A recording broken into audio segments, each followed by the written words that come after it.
Y mientras tanto ustedes abran por favor sus Biblias o activen ahí la Biblia en el celular, si quieren, si es de su gusto, en Marcos, el Evangelio de Marcos.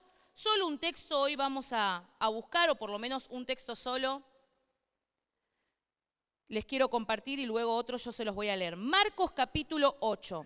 Mientras lo busca, el título que yo le puse a esta palabra es En otra vida. ¿Les suena? ¿En otra vida? ¿Les suena alguno o no?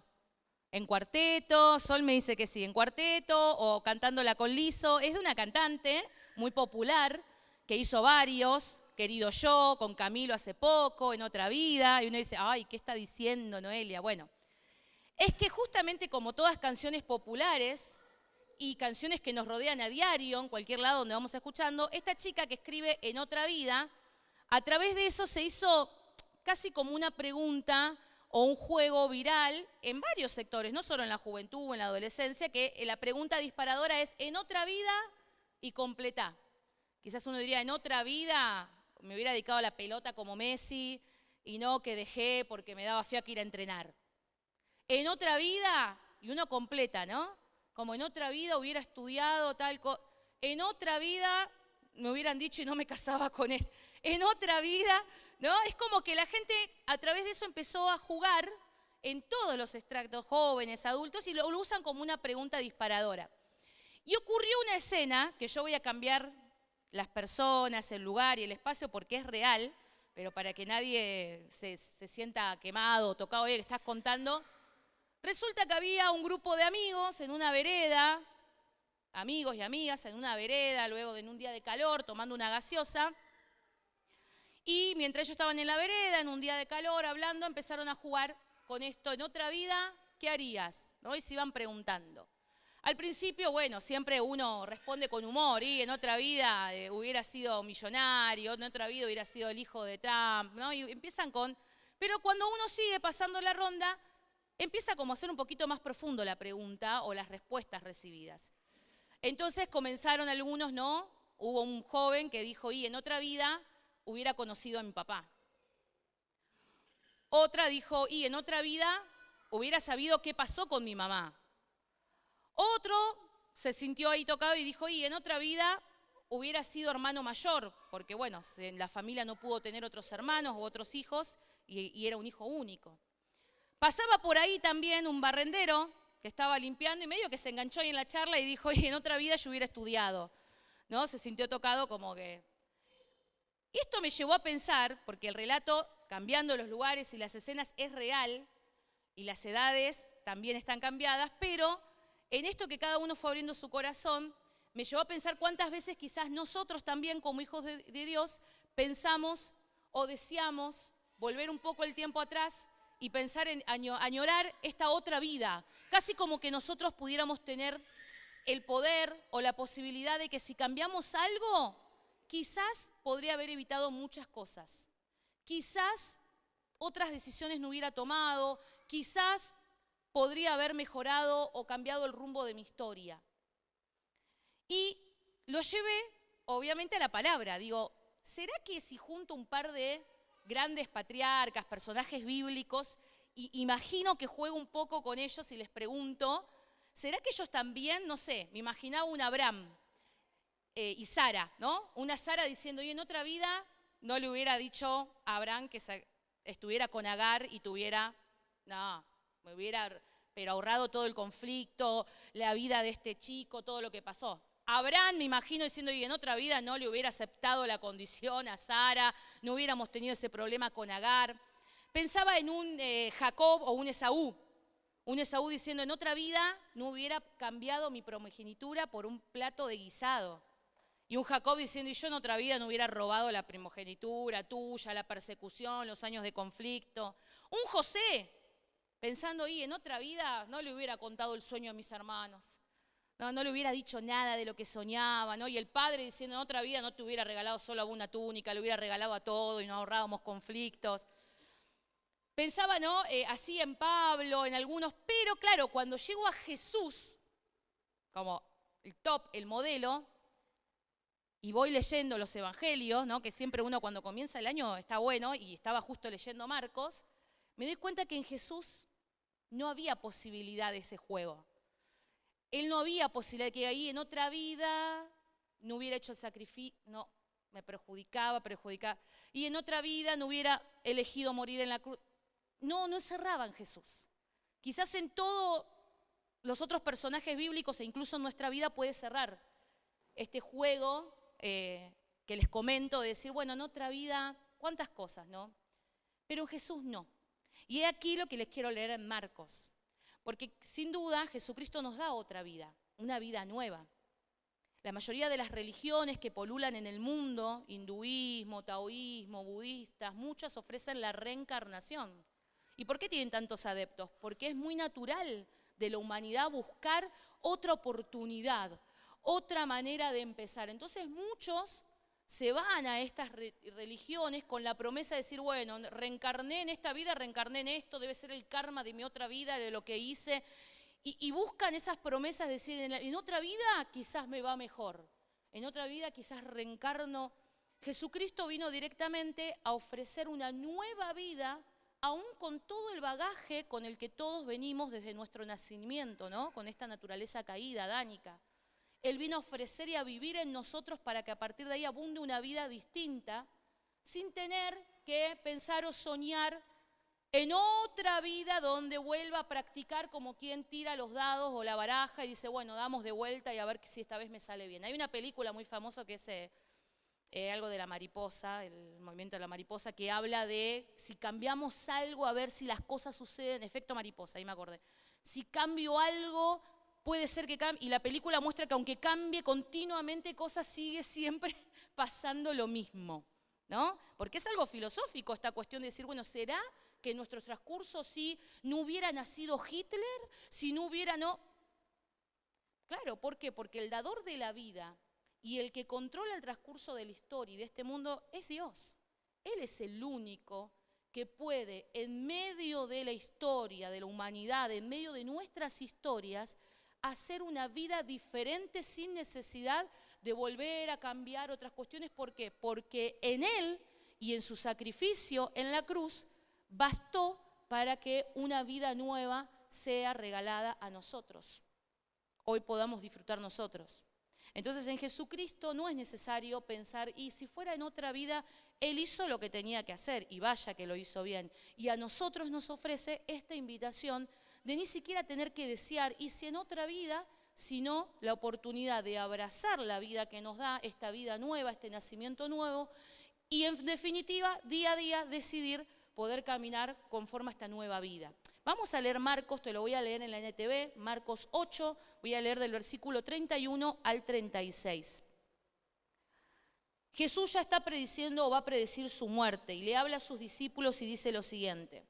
Entonces Jesús comenzó a decirles que el Hijo del Hombre tendría que sufrir muchas cosas terribles y ser rechazado por los ancianos, por los principales sacerdotes y por los maestros de la ley religiosa. Lo matarían, pero 3 días después resucitaría. Mientras hablaba abiertamente de eso con sus discípulos, Pedro lo llevó aparte y empezó a reprenderlo por decir semejantes cosas.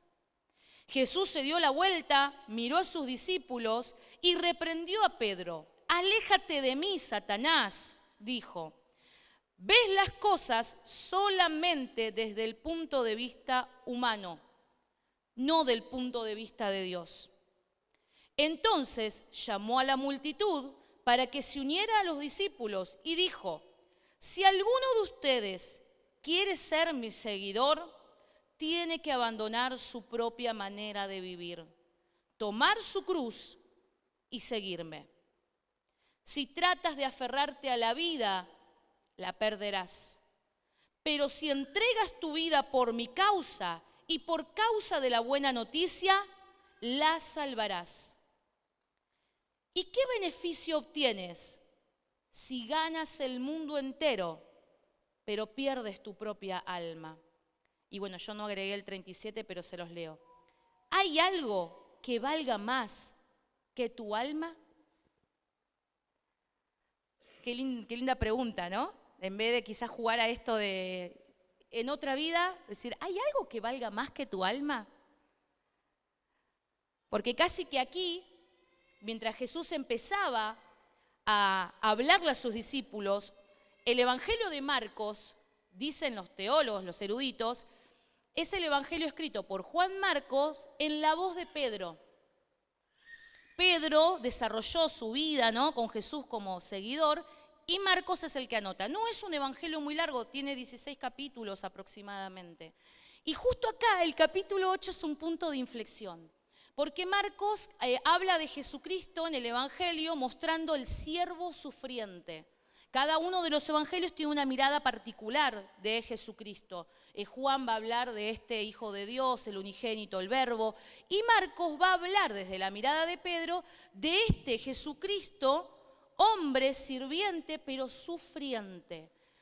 Un sirviente sufriente. Y acá es el capítulo de inflexión. Veníamos viendo los milagros. Si usted ve los capítulos anteriores, la alimentación a los 5.000, va a ver justamente los milagros de sanidad que hacía Jesucristo. No solo eso, va a ver que unos versículos antes de lo que yo te acabo de leer, Pedro declara lo que cantábamos recién. Pedro dice, tú eres el Cristo. Y Jesucristo le dice, hombre, ¿no te lo ha revelado ni carne ni sangre, sino mi Padre que está en los cielos? Y en unos versículos después le está diciendo, apártate de mí, Satanás. Pues sí, o tiene revelación o le habla el enemigo. Y es que nuestro corazón es así de ambivalente. Y esto es lo lindo de las Escrituras cuando la leemos de seguidito. Nos tomamos un día, así como hacemos un maratón, ¿vieron que decimos, me veo toda? Bueno, plum, me leo todo Marcos. Vas a ver cómo en este capítulo Jesús, después de semejante revelación de Pedro, le empieza a hablar y Pedro lo aparta y le dice, no, lo reprende. ¿Cómo vas a decir eso? Que te va a pasar eso, que vas a morir. Ni siquiera está teniendo en cuenta que le está diciendo, voy a sufrir, voy a ser rechazado, voy a morir, pero los 3 días voy a resucitar. O sea, la buena nueva ni la escuchó Pedro. Directamente le dijo, no digas eso, le bajas el ánimo a los muchachos, después vamos a estar todos tristes, es necesario que hables con tanto lo que te va. Por eso, directamente el Señor lo reprende. Y es aquí donde nosotros vemos esta nueva vida, esto que está ofreciendo Jesucristo a través de su muerte y que pretende que sus discípulos no solo capten, sino que ustedes fíjense que en un momento, mientras Jesús está hablando con los discípulos, Pedro lo aparta, él mira a todos los discípulos y lo reprende a Pedro delante de todos, como diciendo, ¿el resto también está de acuerdo con él? El resto se habrá quedado, no, sí, no, Satanás, es un Satanás. Se callaron porque Jesús los miró y dijo, apártate de mí. Y después, seguido, yo recién lo leí, si usted quiere volver a leerlo, fíjese, seguido, agarró y llamó a la multitud, unió a la multitud a los discípulos y les dijo esto. Yo les voy a decir cuál es el costo del discipulado. En muchas Biblias está definido así, esos versículos. El costo del discipulado, es decir, el costo de seguir a Cristo. Yo sé que muchas veces hemos escuchado, no está mal, pero es bueno que lo repasemos, que la salvación es gratis, la salvación es gratuita, la salvación es para todos. Sí, la salvación no es gratis, tiene un precio. Mi ley diría, no hay nada gratis. Y es verdad, no hay nada gratis, todo tiene un costo, ¿sí? Entonces siempre hay una elección. Jesús eligió ir a morir en la cruz. No fue gratis, fue precio de sangre. Y Él pagó ese precio para que nosotros lo recibiéramos como un don y un regalo, la vida eterna, el perdón de pecados, la oportunidad de una nueva vida. Y esta nueva vida tiene un costo en decisiones, en características, en pasos que nosotros recién leímos y ahora los vamos a desglosar, que significan seguir a Cristo día a día. Un día a la vez, caminando y siguiendo a Cristo, sin la necesidad de pensar y desear, y en otra vida, sino esta vida abrazo, y esta vida es la que a pesar de, quiero seguir en pos de caminar hacia donde el Maestro va, porque eso es un discípulo, un alumno, alguien que camina cercano al Maestro, alguien que mira al Maestro y lo que el Maestro hace, yo intento reproducirlo. A veces me sale, hay días que me sale mejor, hay otros días que me sale más o menos y hay otros días que le pifio por completo, pero mañana vuelvo a intentar, al rato vuelvo a intentar, porque eso hace el alumno. Sigue al Maestro, o debería seguir al Maestro y reproducir lo que el Maestro está enseñando, está mostrando. Fíjense que así como yo les decía que este capítulo es un capítulo de inflexión, Cuando Pedro es reprendido porque muestra un punto de vista, dice la NTV, me gusta esa traducción, porque en la Reina Valera también está muy bueno, dice, miras las cosas terrenales y no las que están arriba. La NTV lo traduce y dice, Pedro está teniendo un punto de vista humano y no un punto de vista de Dios. Claro, actúa afectivamente, ama a Jesucristo. Dice, ¿cómo te va a acontecer esto? Viene caminando con Él. Dice, ¿cómo que te va a suceder esto? No, que no te acontezca, ¿qué podemos hacer? ¿Cómo podemos evitarlo? Responde afectivamente, pero aun cuando responde con muy buena intención, Pedro, y muy buen corazón, no es nada atinado, porque su punto de vista es un punto de vista humano. Es como estos que juegan en otra vida. Claro, en otra vida ninguno de los que yo le he preguntado, jugando también o sondeando, ninguno me dijo, y en otra vida hubiera nacido con la Madre Teresa de Calcuta para dar a los huérfanos. No sale eso inmediatamente del corazón.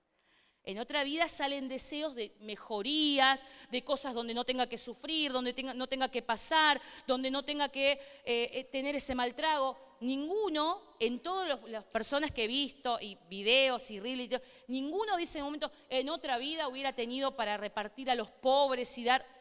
No. Porque, claro, el punto de vista que venimos desde naturaleza cuando nacemos es un punto de vista humano, del existismo de hoy, de lo que significa prosperidad hoy, de lo que significa tener una vida estable, tranquila. Y no está mal, nadie está diciendo que está mal. Lo que estamos diciendo es que acá Jesús le está diciendo a Pedro, no se trata de vivir y de caminar con la mirada puesta en la cultura que nos rodea, en lo que nos influencia esta cultura, en lo que la humanidad muestra como aceptable, alcanzable o meta a seguir, sino el punto de vista de Cristo. Como Cristo entendió que su vida venía en servicio, que Él iba a ser un servidor, porque se dedicó a servir. Y en ese servicio sufrió, porque sus propios salieron corriendo y la multitud fue la misma que lo decía Abba Padre cuando entró en Jerusalén, fue la misma que decía suelten a Barrabás. Él mismo dice, seré rechazado, sufriré. Y estuvo en soledad absoluta. Mirá si él hubiera tenido razón para decir, no puede ser de otra manera. Y se lo dijo a Jesús, si quieres pasa de mí esta copa, más que no se haga mi voluntad sino la tuya. Mirá lo que dice Romanos. Pablo dice en Romanos 12, súper conocido, yo te lo voy a leer, no va a aparecer en pantalla. También en la NTV. Romanos 12:2 dice, no se amolden al mundo actual, sino sean transformados mediante la renovación de su mente. Punto seguido, así podrán comprobar cómo es la voluntad de Dios, buena, agradable y perfecta. Mayormente uno se acuerda de eso, la voluntad de Dios es buena, perfecta y agradable. Pero el versículo anterior está diciendo, para que puedas comprobar que la voluntad de Dios es buena, agradable y perfecta, tu mente tiene que ser renovada.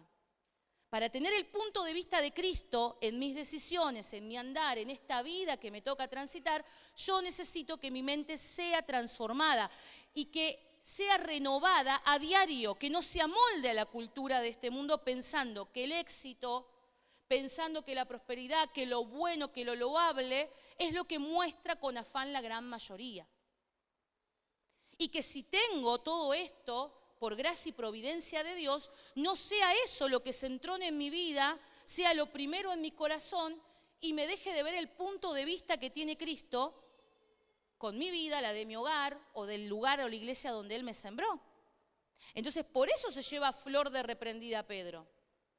Porque Pedro estaba mostrando que ya estaba mirando nuevamente, había tenido una mirada celestial, se le había abierto las puertas de los cielos comprobando que Cristo era el lugar más seguro, el lugar de palabras de vida eterna, a donde él podía correr y socorrer, y de golpe le está recomendando, no, que esto no te pase, lo vamos a evitar.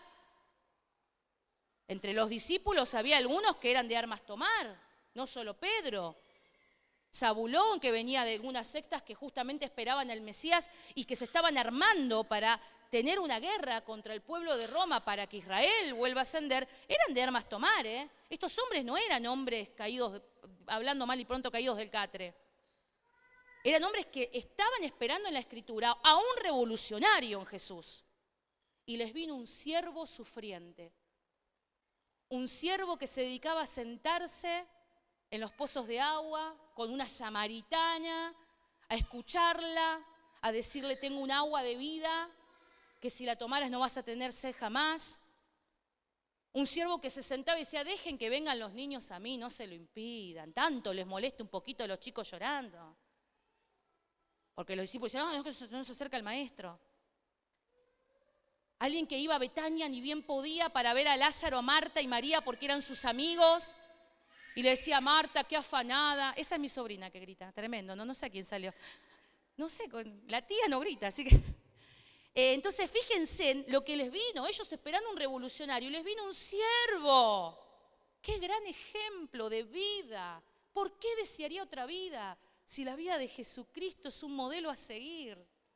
De servicio aún en medio del sufrimiento, de atravesar dolores porque fue un varón perfeccionado en dolor. Y él lo sabía. Mas aún así no deseó otra vida. Dijo, esto es donde quiero estar. Acá quiero estar. Ahí me es necesario estar para cumplir la voluntad de mi Padre. Por eso Pedro se llevó flor de afrenta. Porque Jesús le dijo, poné la vista donde tenés que mirar. Porque la vida que te toca andar es una vida en la que vas a tener que tener una perspectiva cristocéntrica. Comprender lo que hemos caminado, y sabía que el Espíritu Santo cuando vendría le enseñaría aún mucho más. Y así tenemos un Pedro que si lees alguna de sus cartas, era un Pedro que escribía, hijitos míos, era una ternura, era una miel ese Pedro que había comenzado siendo un guerrero porque comenzó a tener la mirada que tenía que tener. Sin ir más lejos, ni siquiera quiso que lo crucificaran como Jesucristo y lo crucificaron al revés como mártir. Dijo, no soy digno que me crucifiquen como Jesucristo y lo pusieron al revés. Así que, wow lo que significa esta vida que el Señor nos permite que nosotros podamos abrazar y qué ejemplo nos ha dado. Por si no hubiera quedado claro, yo les dije, cuando lo reprende a Pedro y mira a sus discípulos como diciendo, alguno mata con él y todo, no, lo que usted diga, llamó a la multitud.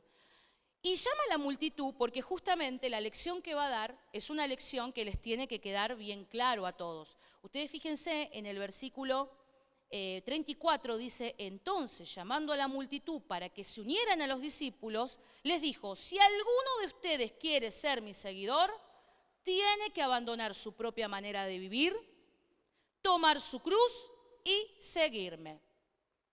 Cuando les dice eso, lo que está haciendo es golpear, pero en seco, le está dando una piña al avispero de las expectativas que todos tenían de Jesús. Como que Jesús, por eso les digo que ese capítulo es un punto flexible. Jesús dice, paremos todo, mira para atrás, paren. ¿Ustedes me están siguiendo a mí? ¿A mí me están siguiendo?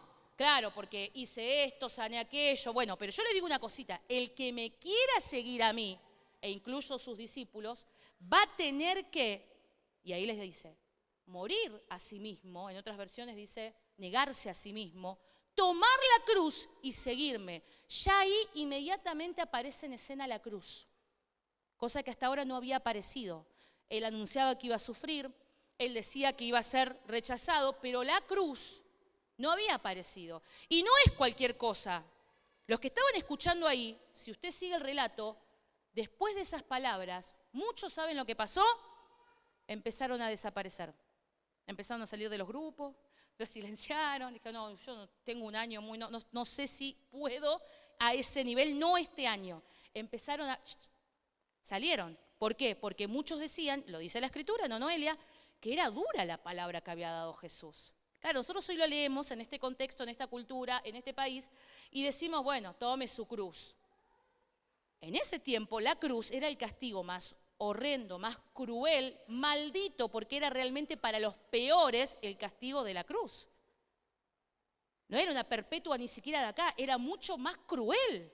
Lo hemos visto en lo que declaran las Escrituras sobre el castigo que tuvo Jesucristo en la cruz. No iba cualquiera a la cruz, iban los malditos, los aberrantes, realmente los que hicieron algún delito que era, ahí iban. Entonces, de golpe, estos seguidores dicen, ¿cómo toma tu cruz? ¿A dónde vamos a ir? ¿Para qué nos estás diciendo?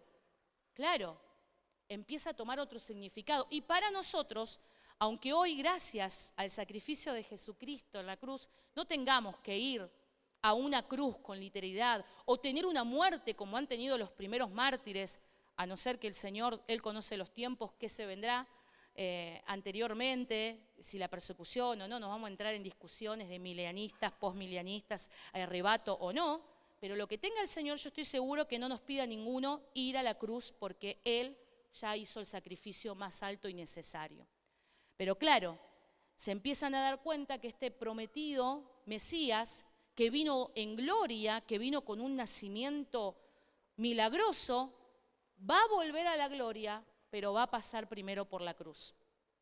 Y como Él es el ejemplo a seguir de vida, y como Él es nuestro estándar, donde nos tenemos que proyectar para caminar en esta cultura y en este tiempo, porque Él fue varón, hombre, 100% como nosotros, y 100% Dios, tentado en todo, pero sin pecado, y nos dice, sigan mi ejemplo, porque no los dejo solo, les doy el poder del Espíritu Santo para que lo puedan llevar adelante. Entonces, si yo lo miro a Él, Él golpea mis expectativas, las destruye mis expectativas erradas, de pensar que solo Cristo vino a salvar mi vida y a darme una vida. Yo tengo que tener una vida medianamente tranquila, pacífica, sin dolores, sin cosas estrondosas, porque si pasa algo de eso, quizás estoy haciendo algo mal, quizás no está todo en que fallé. No, Él golpea mis expectativas, porque me dices, mirá, el que me siga a mí, el que pretenda ser mi discípulo va a tener que negarse a sí mismo, tomar su cruz y seguirme. El negarnos a nosotros mismos no tiene que ver con abstenernos, renunciar de algunas cosas. Yo me niego a mí misma porque, no voy a bailar después de la reunión. Yo me niego a mí misma porque yo no fumo, yo no me emborracho. Yo me niego a mí misma porque no como como hay algunas religiones que se abstienen. Y esa renuncia de algunas cosas, pensamos que es negarme a mí mismo. No, esto es mucho más profundo. Negar quiere decir, en el idioma en que lo dice Jesús, repudiar alguna relación con. Y ahora vemos con algo. Es más, esa palabra es la misma que le dice a Pedro. Cuando le dice, Pedro, Pedro, antes de que cante el gallo 3 veces me habrás negado 3 veces. Usa la misma. Pedro, cuando le dicen que estaba al lado de una hoguera, estaba ahí, una chica le dice, oye, vos sos una de los que andaba con, dice la palabra, lo niega. Cuando lo traducen, es lo mismo, de la misma palabra que Jesús está usando, negarse a sí mismo. Negar significa, estaba repudiando alguna relación con Jesús. Pedro maldijo y dijo, no, lo negó, yo no tengo nada que ver con ese. Repudiaba una relación con Jesús, esa es la misma palabra. Así que Jesús lo que le estaba diciendo de antemano es, se va a tener que negar, es decir, voy a tener que repudiar una relación con mi propia naturaleza, que me dice que yo manejo mi vida a mi antojo, a mi gusto, como a mí creo que debe ser mi vida. Eso es lo que significa negarse a sí mismo. No es abstenerme de algunas cosas que yo pienso que son cristianas, santas o morales. Está diciendo, te vas a tener que negar a tu propia naturaleza humana que nos dice continuamente que el rumbo de la vida y el control de mi vida lo tengo yo. Por eso el chiste y el cuento de en otra vida. Como si vos eligiendo en otra vida sin Cristo pudieras asegurar que hubieras mejorado algo de lo que hoy tenés o de lo que has pasado. No, es un engaño. Lo que sí te dice el Señor es, si te negás a vos mismo, repudias esa relación con vos mismo, no que te odies a vos como tal, no que andes como los monjes que se pegaban y decían, ay, malo de mí, pecador de mí, no. Sino que yo reconozco que de mi corazón engañoso, de mi mente que a veces se traba, se tara y piensa mal, desea mal, necesito del Padre.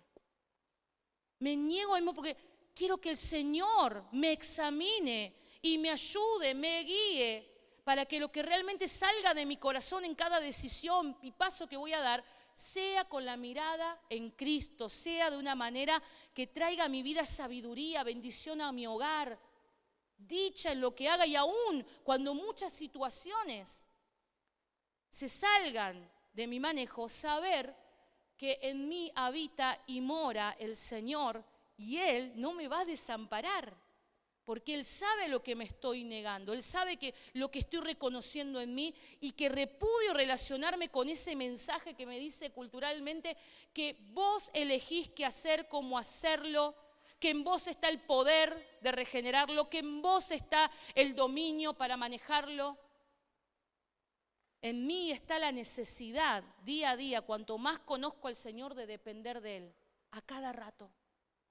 No hay mayor madurez en la vida cristiana que decir yo necesito de Cristo en cada momento. En esta cultura en la que vivimos, el independiente, el maduro, es aquel que ya no depende de papá y mamá, que va a trabajar, que tiene su dinero, o que vive en su hogar, que se lava su ropa, que empieza a decir, ya soy un hombre, escúchame, yo soy independiente, a mí no me decís a qué hora vuelvo, porque yo soy... En Cristo es todo lo contrario. En Cristo yo necesito de Dios para cada día de mi vida. Comienzo mi mañana, la última vez les hablé, justo cuando empezaba febrero, de la importancia del devocional, del tiempo de clamor. Comienzo mi mañana y digo, yo dependo de vos. ¿De mí qué puede salir bueno si no sé con lo que me voy a cruzar hoy? ¿Cómo voy a reaccionar si vos no sos el filtro en mi corazón? Y esto es negarnos a nosotros mismos, repudiar alguna relación con mi propia naturaleza que me dice, vos elegí, esto es lo que te viene bien, esto es lo que necesitas, esto es lo que te faltaría, esto es lo que deberías hacer. No, yo quiero relacionarme con Dios, yo necesito de su consejo y de su guía. Yo necesito que Él ilumine mi andar y mi caminar. Por eso la palabra tantas veces dice, lumbrera es a mi camino tu palabra. Negarnos a nosotros mismos significa que repudiamos nuestros sentimientos naturales con respecto a nosotros mismos. Es decir, nuestro derecho a nosotros, el derecho que tenemos de hacernos cargo de nuestra propia vida. Justamente, no hay nada que valore más el ser humano, que ambicione y que pelee por la libertad de decidir qué hago, cómo lo hago y cuándo lo hago. Lo vemos a diario. ¿Cómo yo me voy a someter a que me diga qué tengo que hacer? ¿Cómo me voy a someter al otro? Pasa hasta en lo natural del día a día. Viene un nuevo empleado en alguna zona de trabajo y vos que tenés 20 y pico años decís, que empezó ayer ya se piensa que me puede mandar a mí. Y que tiene un año de antigüedad piensa que me va a decir a mí. Y que recién viene a la iglesia se piensa que la conoce mejor que yo. Si yo le dijera. Enseguida salta nuestra naturaleza y dice, yo no me voy a someter a... Y la palabra a diario en los apóstoles dice, sométanse unos a otros. Perdónense unos a otros. Díganse y den cuenta uno al otro de su andar y su caminar. Así que negarme a nosotros mismos es, yo no me someto a mi autoridad, me someto a la autoridad de Cristo. Tomar la cruz. Tomar la cruz también fue muchas veces enseñado como aquellos que caminan con alguna dificultad o tienen algún impedimento en la vida, ¿no? Hay personas que han dicho, y esta es la cruz que tengo. Mi hijo que es un rebelde y no quiere saber nada. O algunos dicen, y esta enfermedad es la cruz que tengo. Y los padres que me tocó son la cruz que tengo. Y el marido que me tocó... siempre le doy, ¿no? Qué feo, hermana, no hagan eso. No, pero a veces no solemos pensar que una persona, una dificultad, un impedimento es la cruz que tenemos que llevar. Se enseñó así durante mucho tiempo. Pero como yo les decía, justamente la cruz no era un símbolo de carga solamente y decir, bueno, vas a cargar con esto. Era un símbolo de humillación. Era un símbolo de vergüenza. Jesús eligió el símbolo más humillante, más vergonzoso, para justamente darnos a nosotros la apertura a esta nueva vida. Así que en este seguimiento, en esta invitación a esta vida de discipulado, a la vida nueva de Cristo, de seguirlo a Él, tomar la cruz significa justamente que yo en cada una de esta naturaleza que les hablaba cuando me niego, muchas veces, aun cuando me niego, sale de mi corazón cosas erróneas. Sale en mi accionar, en mi pensamiento, en mis decisiones, cosas erróneas, por las cuales después puedo pedir perdón y seré perdonado cuando hay un arrepentimiento. Puedo buscar consejo, tomé esta decisión, lo hice mal. Puedo arrepentirme, claro que sí, voy a recibir la gracia y el perdón de Dios. Pero cuando Jesús toma ese símbolo de la cruz de humillación, de vergüenza, y es ahí donde decide Él morir, lo que nos está diciendo es que nosotros también vamos a tener que tomar y reconocer que nosotros mismos, de nosotros y de nuestras decisiones, de nuestros deseos, salen, como bien dice la palabra en Marcos también 7, un cachito antes de lo que les leí, Jesús les dice, porque de adentro del corazón de los hombres salen los malos pensamientos, los adulterios, las fornicaciones, los homicidios, los hurtos, las avaricias, las maldades, el engaño, la lujuria, la envidia, la calumnia, el orgullo y la insensatez. Mirá todo lo que sale de nuestro corazón. Y a veces resulta quizás más fácil pensar que nuestro accionar fue porque, bueno, hubo un justificante. Me buscaron, me dijeron, así aprendí. Tomar la cruz significa conozcámonos, aceptemos que tenemos un corazón que necesita inundarse de Cristo. Tomo esto que soy, sí, me reconozco que soy muy airioso, me reconozco que en esto tengo mala actitud, me reconozco que soy desganado para algunas cosas, me reconozco que no me gusta que me digan qué hacer, me reconozco que tomo mi decisión, reconocerme y abrazarme justamente a decir, bueno, Señor, es tu cruz la que ahí clavó toda condena, que me dio perdón, que me dice que hay misericordia y gracia para que yo limpie las intenciones de mi corazón, moldee, como decía Pablo, mi mente y entonces camine siguiéndote. Porque son 3 pasos los que les dice. Niéguese a sí mismo. Rechace de su propia naturaleza, decir yo hago como quiero. Tome su cruz, conózcase que hay muchas cosas que no es solamente por papá que tuve, por cómo me trataron, tiene que ver con mi naturaleza rebelde, con mi naturaleza que se opone a los caminos de Dios, pero tomo esa cruz porque sé que en ella hallo gracia y misericordia todos los días y eso cambia mi mirada porque también veo a mi hermano que es digno también de misericordia y gracia y no condeno ni lo juzgo por lo que sale de su interior, que él también tendrá que agarrar y tomar su cruz y seguirlo. Y seguirlo no es más ni nada menos que obedecer a Cristo. No hay mucho ahí que tengamos que buscar en el diccionario de hebreo, griego, teólogos. Seguir a Cristo es yo obedezco sus mandamientos. Yo busco que esos mandamientos, que sus enseñanzas se hagan vida en mi interior. Por eso, luego de lo que dijo Jesucristo, a toda la multitud se empezaron a ir. Empezaron a desaparecer. Es que el Señor les estaba diciendo, muchachos, ustedes me van a seguir, esto es full time. ¿Vieron cuando se busca trabajo? Part time, full time, home. Acá no, acá es full time. Nosotros le decimos discipulado a los momentos de encuentro, células, compartimos la palabra, pero el Señor nos está invitando más que a una jornada de un horario, más que a un taller, más te está invitando a una decisión full time.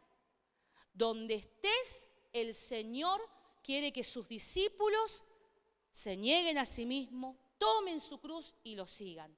A donde Él diga que tienes que ir, estar, cómo responder y hacer, Él quiere un discípulo ahí despierto a la voz del Maestro, atento a la voz del Maestro. Por eso es tan importante que nosotros, en el verbo que está escrita la palabra, es un verbo, un presente continuo.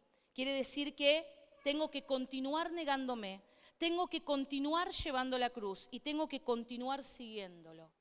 No es solo una decisión de una canción que alguna vez cantado, he decidido seguir a Cristo, no vuelvo atrás, la cruz delante, el mundo atrás, es hermosa. Pero ese himno tan poderoso, ¿por qué queda en la memoria tan grabada y ha pasado a la historia sin duda? Porque es un himno de todos los días. He decidido seguir a Cristo. No vuelvo atrás. Tomo mi cruz, me niego a mis deseos. Aunque mi mente muchas veces me quiere decir, pero esto es lo mejor, es lo que te conviene, es lo que te apetece. Nada mejor como lo que Dios vino a ofrecernos y nos ofrece en esta vida que tenemos que abrazar. No deseemos, ¿y si en otra vida? Nada mejor que todo lo que te haya transitado, por muy doloroso que podría haber sido, si te llegó hoy a este momento de abrazar a Cristo y ser un discípulo de Él, con esos date por satisfecho. Tengo lo más importante. es realmente lo más pleno que puedo tener en esta vida, en este mientras tanto. Porque no nos olvidemos que somos peregrinos, que no nos vamos a quedar acá mucho tiempo. No te acomodes tanto, no busques tanta comodidad. Es linda, pero va a ser momentánea. Y nada de lo que logremos con estas manos edificar, nos los vamos a llevar. Porque nada se puede comparar a lo que Él está preparando para su iglesia. Por eso los apóstoles escribían este momento, estas circunstancias, estas pruebas momentáneas son leves, aunque duelan, son leves comparado con el peso de